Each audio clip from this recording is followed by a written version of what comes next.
ไฟอากาศหนาวนี่โครงการหนาวโอ้เย็นไรโทรศัพท์ฮอตตู้น้อยเลยพันนี่เด้ พอมาแซกมาจ้ะ พออันโมเสก ออกไปหรอ พอมาแซก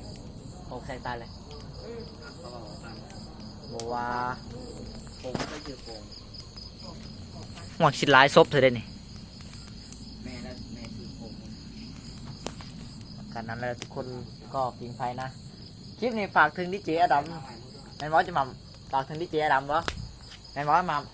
แม่เป็นขานี้เจ๊ด เมื่อไรฝากอะไรฝากถึงเมื่อไรเมื่อไรใจความฝากจังได ำแม่มันที่อมมัน โอเคฟังฟัง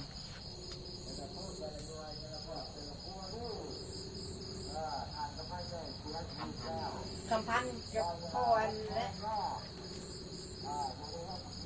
เบิ้งเน่ถ้าได้มีคนเชียร์อะไรมาเห่าด้วยอยากเขาจะประกาศ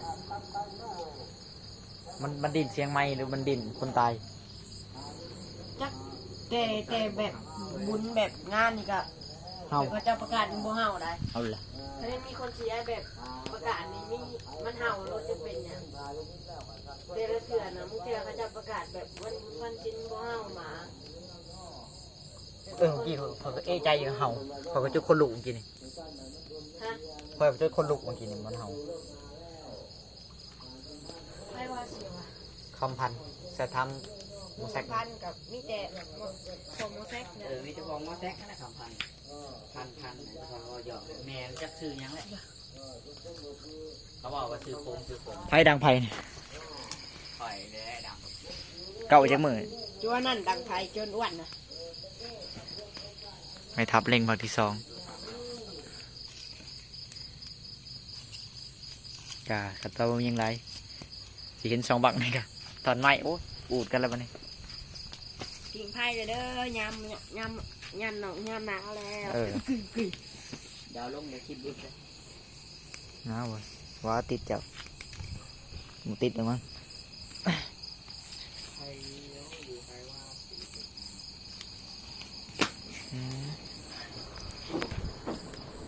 ถามตัวถามใหญ่ โอ้ยเดินไป ที่โทรถามไม่ออก นั่งพิงไพ่ก่อน เราไม่เรียกมัน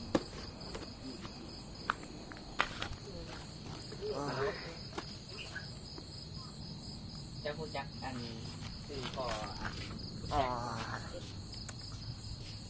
ชีวิตติดคอนเทนต์ พอก็จะซื้อพัน อบควันนะอากาศหนาวนี้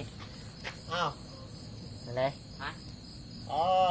เดี๋ยวจะหากอัดคลิปเป็นบ่แมวนี่ให้ซ้ำซะเนาะ เขาประกาศกินบอกว่า แมวนี่ให้ซ้ำซะเนาะ หนูนี่ให้10โล อะไรหนูคือมาหลายเหรอหลายสายพันธุ์ ลายสายพันธุ์ มีหลายพันแม่ก็ซื้อยังก็แม่กันพอแจ็คซื้อพันเลย อ้าวแล้วก็ออกเช็คสื่อพันธุ์แม่มันสิลอง อ๋อแมนพิษผม ใช่อ่ะ ได้ยินบอกเขาจะประกาศ